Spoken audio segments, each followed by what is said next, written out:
Hi everyone, I'm Laura. I'm Steph.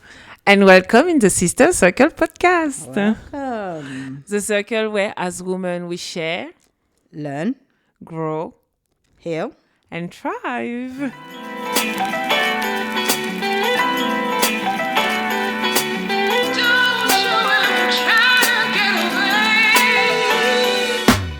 Before we start, I would like to acknowledge the people of the Gadigal country and the people of the 𝗓𝗓𝗗𝗘𝗢 nation in where we are currently recording.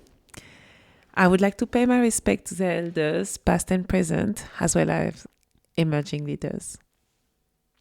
Thank you, elders. Thank you. Also, what a heck of a month that we've had in the past 4 weeks of recording. How has that been for you, Laura?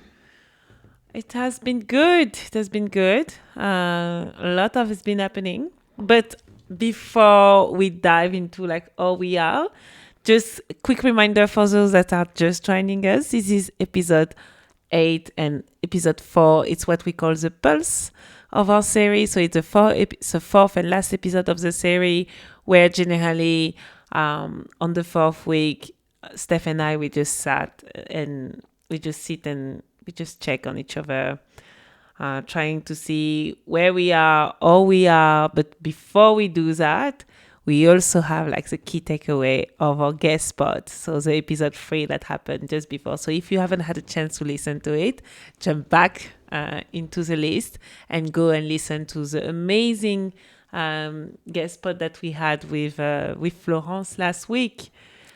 Yes, that was a very interesting episode. I particularly liked it because she was all woman. She was all the complexity of what it means to be a woman in the working space, as well as trying to be a mother at the same time. I think she was really a good example of that, and I know that that's going to resonate with. It should resonate with a lot of people, whether you are trying to be a mother or are a mother, or thinking about becoming a mother. These are some realities if you haven't considered everything that might, or some of the big major thing that might that you might come across. And I think she did a very good job at demonstrating that. What do you think? Yeah, what was for me really interesting is I felt like the theme was really around careers, but we really took the approach of motherhood, which fair enough, you cannot dissociate the two, and I truly think that she chose her career, which is motherhood. And to be honest, after the interview, so did that shock you? Shock is a big word, but surprise. Yeah, a little bit. Why? I don't know, but maybe because I'm not at this stage as well. And she, when we talk, she just want to keep on nurturing a family and keep. And on, does that taking surprise care of her you? Family.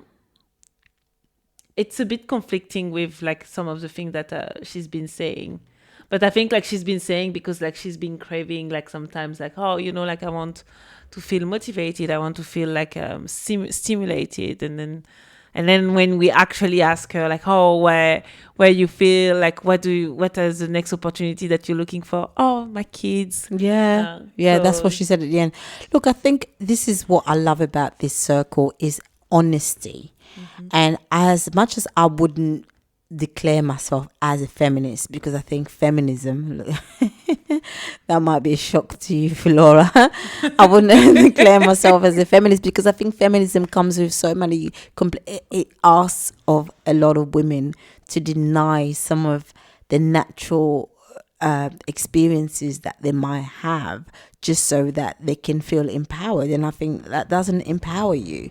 And I think that's what we've kind of experienced with Florence, where not that anybody was asking her of that. Maybe it was just that internal conflict of one identity being a career-driven person and finding an identity in that, and then her maternal instincts asking her or driving her or pushing her towards motherhood, which she doesn't even resent at all. She actually enjoys this experience, but trying to, adjust to both and trying to maybe grieve her past.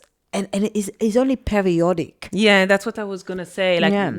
like you mentioned grief, and like, I think like, in some ways she's kind of embracing this period. Yeah. And it's like it's just a limited time, so just like she's diving in, enjoying it, even though like she complained about it sometimes. Which is normal. People complain about their careers as well all the time. Yeah, absolutely. But like what I'm trying to say is like, like I just thought that, like there's the things that people say, and there's the things that people like, like they just like vibrate, and like she and for her, what was really interesting is we had a chat after because we saw each other. Yeah. And she was telling me, oh, like, this conversation just like, it was really inquisitory for her. Inquisitor. So she was, as in what other questions did she have to ask? Because she was thinking like, am I doing the right thing?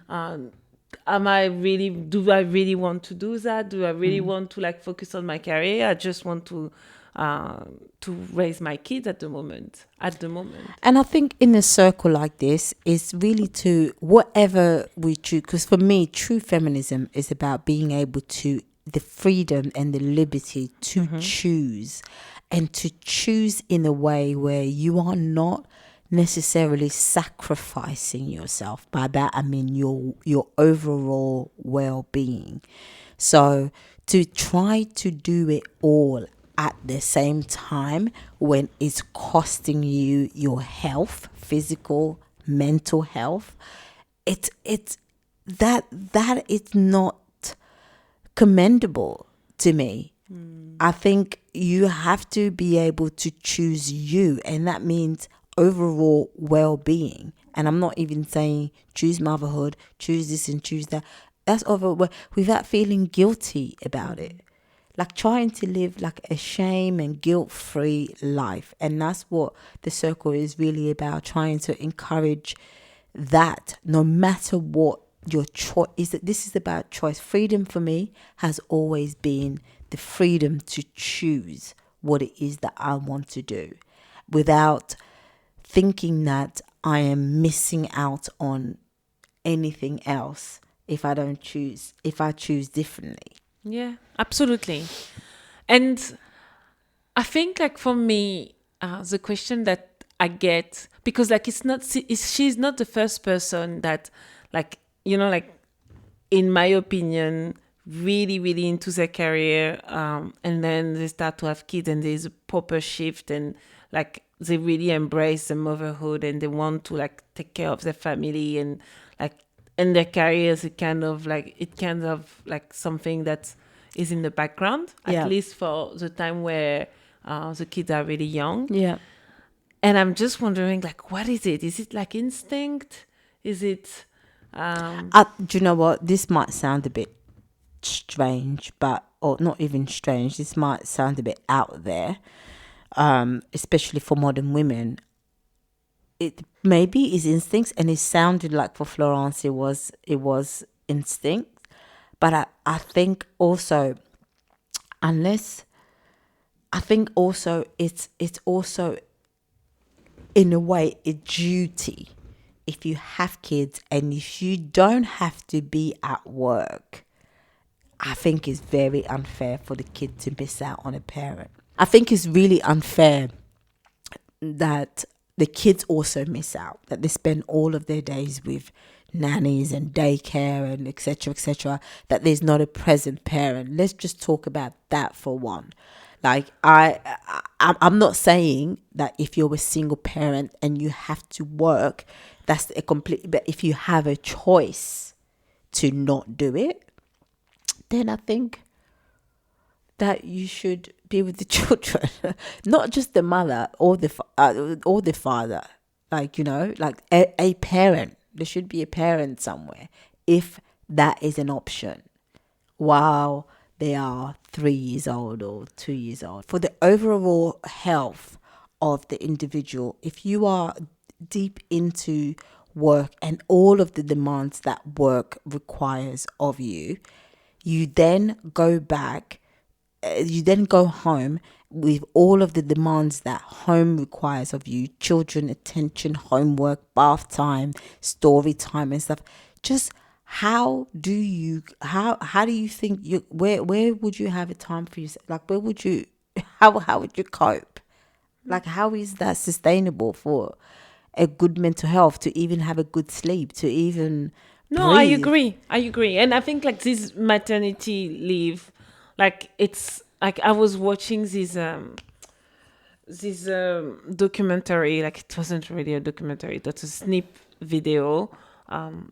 And it was in France, and it was saying that this woman, after she gave birth, she has this golden month, like le mois d'or. It's in French, which is like this month where like everyone around, all her support system is all around to really help her. And what she does is only sleeping, resting, like giving the boobs if she needs to, but that's it. And then people cook, her husband take care of the other kids, her mother-in-law and mother and sisters come do the cleaning. Yeah. Like everything is made for that. And I think like, well, I was like, why only 1 month? Like, like some women, they need more, like to just like, it's Absolutely. so traumatic. Like the first 6 months, I would even say. I mean, my mother was very lucky to have had that. Like, she would say, with me, I'm not sure about with her other kids, but with me,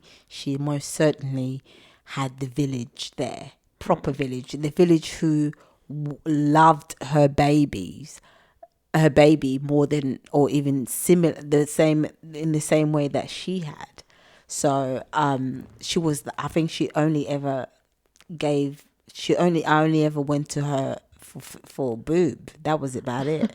Like, she didn't touch anything, she didn't cook anything, like, like everybody took care of her. So, and that's very privileged. I wouldn't want for that to happen, but I think for me, if that was to happen to me, I'll probably have to pay for it. I think like if we like just wrap up on the key takeaway from the conversation with Flo, it was like, to be fair, like my view was like having kids is really scary for me. Like, Wow. and maybe because like I'm single, Yeah. and I'm trying to be focused on my career at the moment.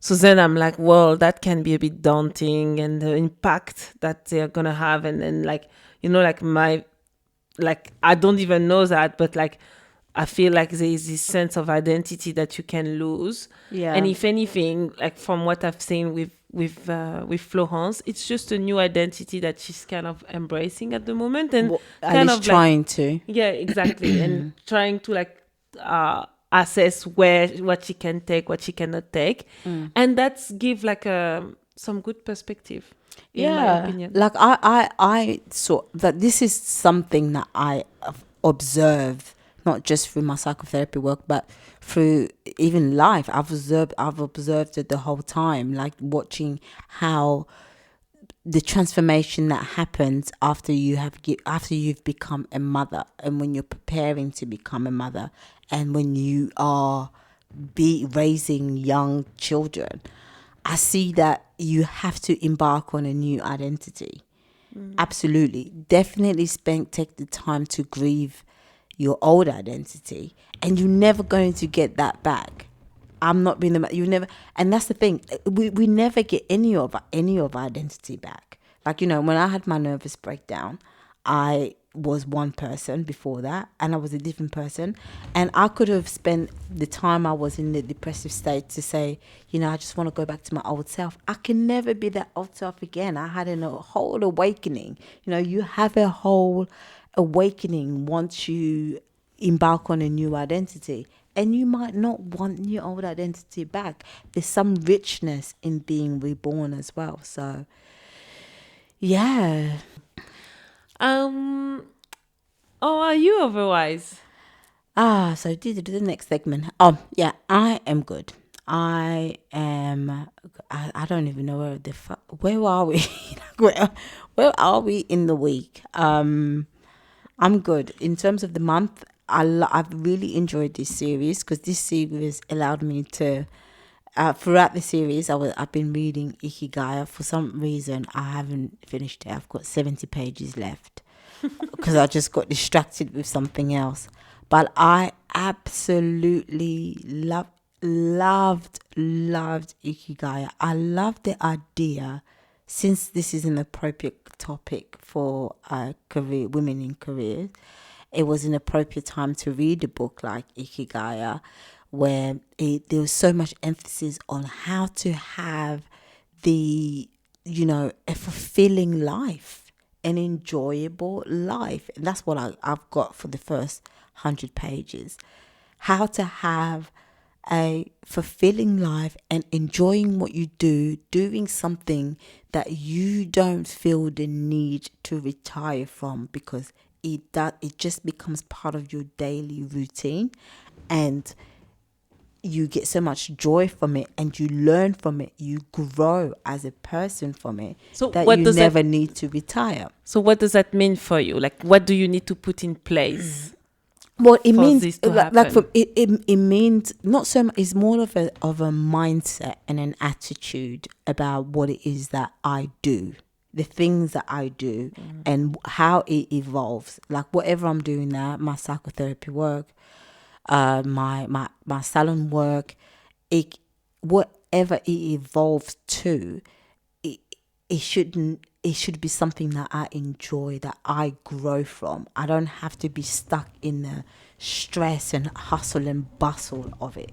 Of course, I'm still at a point where I need to make a living, so it is work. It is dependent upon, because I'm still needing to make rent is still due, but nevertheless, it should still be something that I enjoy, and it is. I go in every day and I enjoy it. So have you been able to, based on that, based on your reading, assess where you are at the moment and see where, maybe you're doing too much of this and you're not enjoying it, you don't want that, or, okay, I'm doing this, I'm enjoying it, and let me put it to the next level?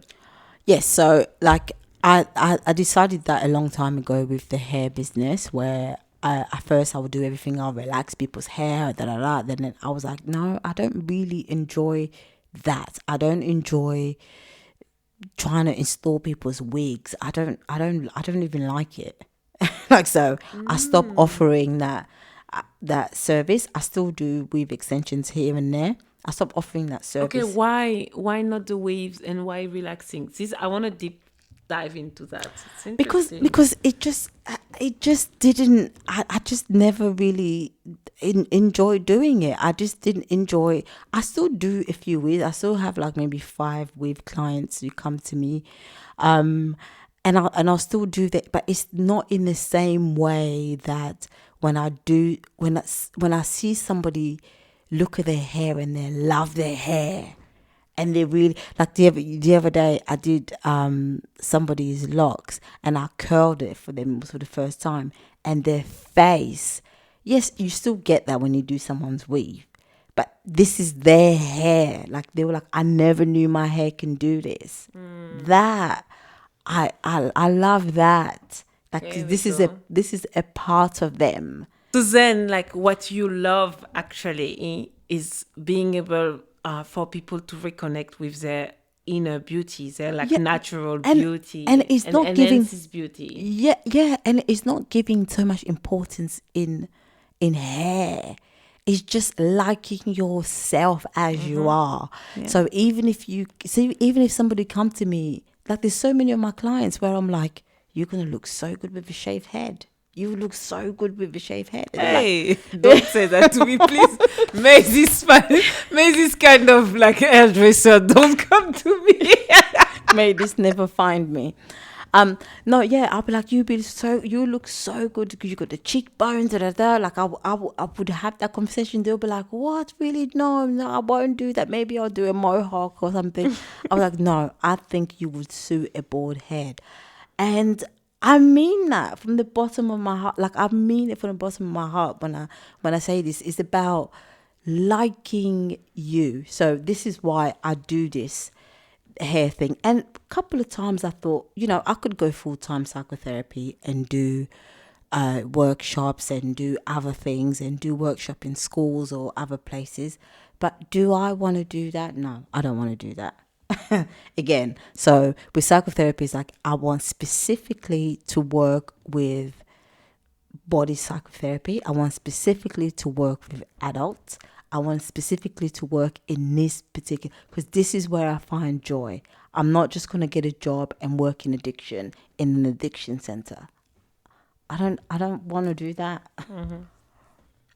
Yeah, I want to do something that resonates strongly with me, and which I know. And this is the thing about Ikigai as well. You know it. You know what you're doing. When this is not just from a textbook. You know it because you have a lived experience of it. Amazing. Yeah. And so what about you? How was your month? My month. Oh, well, I think I kept people quite updated lately. I have been through, like, work has been really stressful. Because of the structure that is gonna hit the team soon, and I have to admit I've been in this sense of where I'm like always like waiting for something to happen, something big, and Yeah. I'm going through like some really stressful moments. Yeah. And every time, like it's quite like it's quite hard. Like every time, like a meeting is in my calendar or something happen, I'm just like, okay, this is gonna happen. It's gonna be announced. Like something big is gonna happen, and Yeah. like, oh my god, this is so tiring. Has it brought up, have you had an epiphany rather? Have you had an epiphany? As it brought up an epiphany in you, in being in this, limbo stage and anxiety realm of not knowing what's going on? I think for me, like, and I'm not sure if it's an epiphany, but like, I realized, do I really want to do this job? It made me really assess, like, do I really like it? Do I find myself like really motivated? And it just put in perspective the last 8 months that I've been there, and like the things that I've been struggling and challenging, found challenging. And I'm like, well, like, do I want something different? And I know, like, and this job, like, it was a bit like it was quite circumstantial. Like, I was supposed to have a bigger break before taking this job. Like, I wasn't even supposed to have this job, and it just happened the day when I decided, okay, like, I'm quitting my old job, which was in consulting. I was like, okay, I'm gonna go have this 6 months where I'm just gonna rest. I wanted to focus on my family because my dad is sick. I wanted to go back home for quite a few months. Yeah. And on the same day, I meet this girl, and then like, like things rolled, and then like, like literally I got the opportunity with this job, and then like it didn't give me the opportunity to like literally have a proper like break as I was expecting. Yeah. And I jump into it because like But I saw why? financial security. Yeah. I was like, oh, amazing. I'm still going to be able, I managed to like, to negotiate that I will start the job in 3 months. Mm-hmm. So then I was able to go back in Europe for 3 months. And 3 months was really short. I remember like, I kept thinking, do I really need to go back to Australia? Do I really need to start this job? Like, I feel good and I feel like I haven't finished to have this break. But, like I was just like, well, it's a next step in my career. Like, let's go.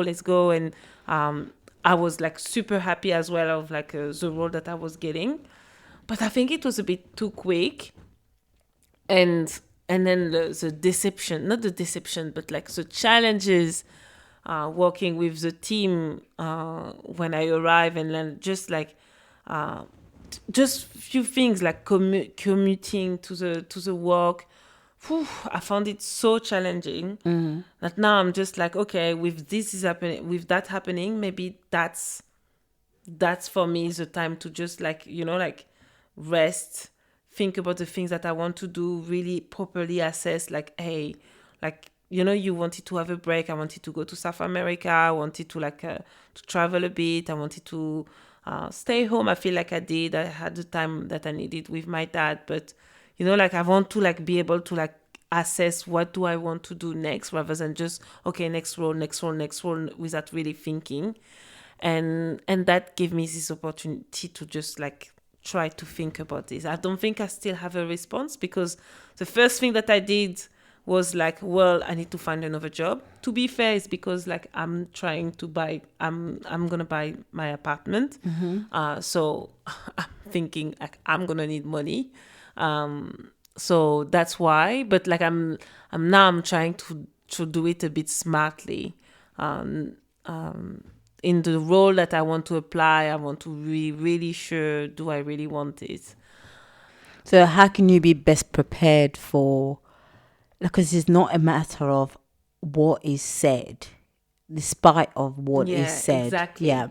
Exactly. And for me, like, being best prepared is like trying to like, this is really difficult for me, but like not trying to control things that I cannot control. Absolutely. So how much agency do you think you have to sit in that space of not controlling what you cannot control? I don't. No. I think it's a mindset, and I'm trying to get to this place. So I'm trying really to like, okay, laid back, like still caring in my job, but like in a way that is healthy for me, I think. And I'm trying to roll with that. I'm not saying that it's perfect. And I think like what is good is that there is also this project, this podcast that makes me focus on that.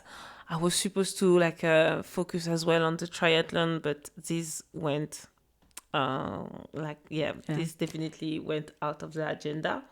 And what about your body? How's your body coping with it?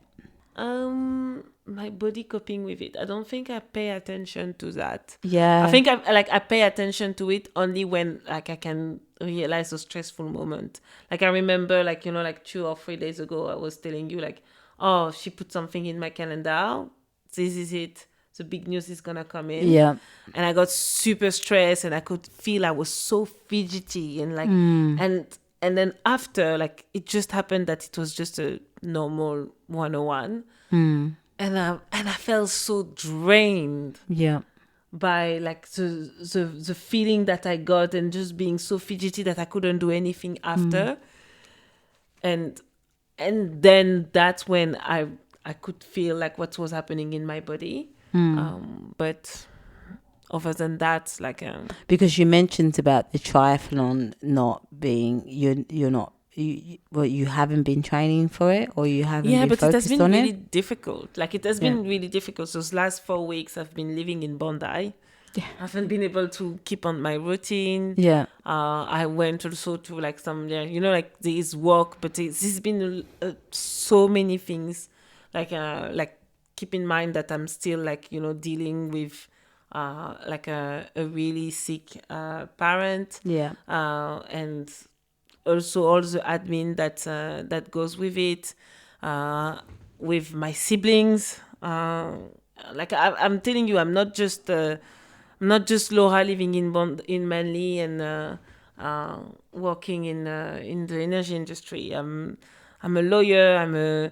I'm a sport agent. I'm a psychotherapist. I'm an immigration agent. I do a lot of things for like. I'm a carer for my family as well, and as well for me. And on top of it, I was going through some like health issues. I wanted to make some like I also had the opportunity to buy my apartment. Normally I wouldn't do all those things, especially when so many things are happening, but it's also such an opportunity that, you know, I cannot just like not overlook it. Yeah. So it made it a lot. It made it really, really a lot. So I'm looking forward to just like having less and less, just to have like my brain like just focusing maybe a bit more on myself and trying to. But how do you do that? Because life happens, and this is what we will speak on in future episodes about managing our load. Like how, and before even managing the load, is how do we take care of ourselves? I think I set some boundaries. Like, you know, like I'm still helping, but to my capacity. I think like, you know, like month before I will just carry on and do things at 2 a.m. because, you know, things needs to be done for friends. Yeah. Like I know how to say, well, no. Yeah. And well, I won't be doing that before next week because I'm tired. So these are the things that I've been doing. And also like, I think something that I've been doing lately, I just like manage quite, I think, well, my social battery. I'm someone that normally like try to always have too many things in my calendar. Okay. Yeah. And well, I still think that I've been really busy with this podcast specifically, but I didn't try to have like too many social events. I had some social event, but like I was genuinely going there because I really wanted to be spending the time around the people that I was with. So are you saying that not when you other times you don't genuinely want to be there and spend the time with the people? No, but like, you know, sometimes you're doing things as well because, you know, like it's part of like, it's a social responsibility. And I have to admit, those last few months, and like I've got some feedback that, oh, Laura, you've been quiet. I don't think that I've been quiet personally. I just think that No, because there's other shit been going on. That's why. But yeah, like I just wanted to like not like feel completely at ease, not being in a big group of people, just being with like my girlfriends, be able to speak like about whatever I want to speak and like what I feel ready to talk about as well. And like that doesn't happen with everyone. And yeah, I just did that. And then I think this has been helping me, like working on my social battery. To be fair, like I don't think that I would have been able to cater with like what's happening with work, with health, with home, and here as well with this podcast, plus the normal social calendar. So something had to drop off. I'm dealing with you, one person. I think last week I saw, because I see people all the time with clients face to face. So I don't feel like I'm not having a social Yeah, fair life, enough. right? So, like last week, I saw you like a few times in the week, and I saw one other. Well, I see Zach all the time, but I saw one other friend. I went to visit a friend in the hospital, which is a huge. I do not see two friends in the same week. I was like, yo, like I'm doing this. Like I did this in the morning. I went to see her in the morning and I came back and I was like, oh my God, that's like a lot. Like I do not, because I'll feel drained. I'll feel drained. And if I had all my friends who had their birthday in the same month, we have to flip a coin for that one. Because I'm only going to one or two of that event. And I will make arrangement to meet people for me is the big group that I can't do because I just get drained. Yeah, I just get drained. I can do one group a week. One. Otherwise, I'm drained. Yeah, my problem is that I like to have different group because I don't get the same thing from those different group. So then like I have different group of people, of friends, sorry. And yeah, and then like because of that, like, you know, like filled up quite quickly. But Yeah. like I've like honestly, I feel like I've been really good. So this last few months, even last few years, I've been reducing and I've been better on like, hey, you don't have to do that. Because before I used to like FOMO used to be a big thing with me. Yeah. I've never done it deliberately. I've not like I've been really well boundaried my whole life. It's just physically, I think about it and I think, oh my God, no, that's going to be flipping exhausting. If your body allows for that, fine. Like to wear all the different hats, fine. But I think the most important thing is to really just check in. Keep the constant checking in with yourself. Can I do this right now? Like check whatever level of capacity you have at the time, because it really isn't that rewarding. No, it's I don't think it's about being rewarding. Sometimes it's just a role that you have taken in your family, and also like I live by myself, like I have to, like I cannot rely on someone to do things for me here. Like I can only rely on me. Like what? What do you mean?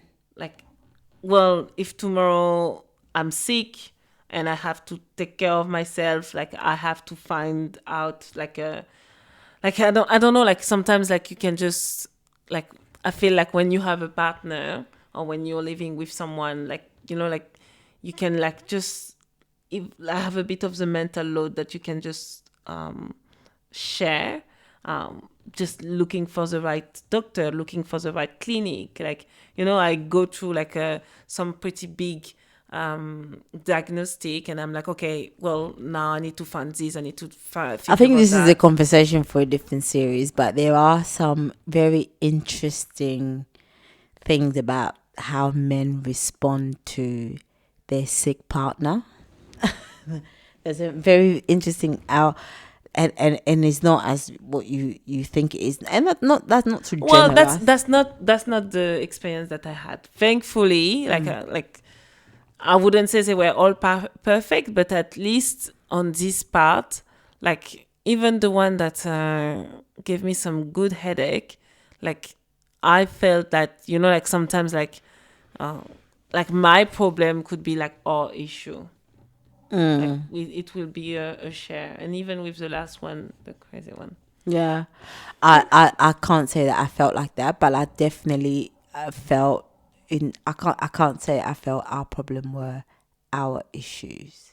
My problem were our issue. Oh yeah, for me definitely. Like to a point that it was even not healthy. I felt like their problem were our issues. Yeah, that too. I didn't feel like my problems were our issue. Well, like you're right. Like that's probably another conversation for another day. Yeah. Yeah, but so let's round it back to your career. I think something, before we wrap up, I think something interesting that you said that really hit home for me is the agitation that you feel or you felt when being in the unknown about what your boss was supposed to have, the conversation that she was supposed to have with you. Is that is a thing that I feel, not just with women, but as this relates to women topic in careers, that is the point. When I was in England working for somebody, that is what frustrated me the most. That was the thing that frustrated me the most, where I felt, although I don't have control of everything now, even if I'm self-employed, but that awaiting for somebody else to tell me what my destiny is going, that just awaiting or not knowing, I think that is what I couldn't bear. But that you have no choice, and that's why, and you have no choice. But that's why, like, like it's really a mindset game, and it's about like like trying not to control, like, because for me, I know if I feel like that, it's because like I'm a big control freak, and I want to know what's gonna happen. I want to know when it's gonna happen. So then the things that I'm telling you is gonna come and smash your face. Like even if I cannot I cannot duck it. I know that, okay, I see it, it's coming, I can get it. I can punch it. Yes. Yeah. Or, you know, like, oh, yes, I see it. Like, I'm the type of girl that like to see movie that I have already seen. Like, it's a bit like, just because like, oh, okay, I know what it is, I know what's coming. And when like things are like, and I don't like watching TV shows because I don't like to wait to know what's gonna happen. Okay. You know? well, I only like watching movies I've already seen if it's really good. Like, and if I'm missing like a part, like I want to go in and look at all the parts where I've missed something. But other than that, not really. And but that's why that's what I'm saying. Like Yeah. in my case, I know it's a control issue, and it's all about, it's a mindset game. It's all about like, hey, you know, there is no control that you have on that. It's gonna come, it's gonna not come. What you can control is how you feel about it now, and or you're gonna spend the time waiting for it. And even something that incredible, the mentor in my head, Oprah Winfrey, has always said when she moved to Chicago to start her talk show. What she said, well, there were lots of like speculation of how the show was going to do. Was she going to do well? There was another like other daytime TV show on, and they were competing them against each other. And she was sitting in one of the interviews with some guy, and she was like, "It's going to do well. It's going to do well. I'm sure of it." And then she goes, "And even if it doesn't do well, I'm always going to be okay. I know that." Yeah. That it doesn't define me. I am always going to be okay. This one show doesn't define me, and that is the one thing that I feel like I gotten from her, to know that like I've accumulated enough experience and enough skills so far that no matter what happens in any one situation, I would always be okay. Yeah, amen to that. Okay, I think that's a good place to end the pod. If you have anything else that you would like to add for our listeners. Oh, well, no. Okay. Well, in that case, we have come to a close of the circle for this week. If you have taken anything from this conversation, do let us know in the comment section. If you have any questions you would like our opinion on, you can email us on thesistercirclepodcast@gmail.com. That's thesistercirclepodcast@gmail.com. Join us next week in a new circle. Until then, have a great week.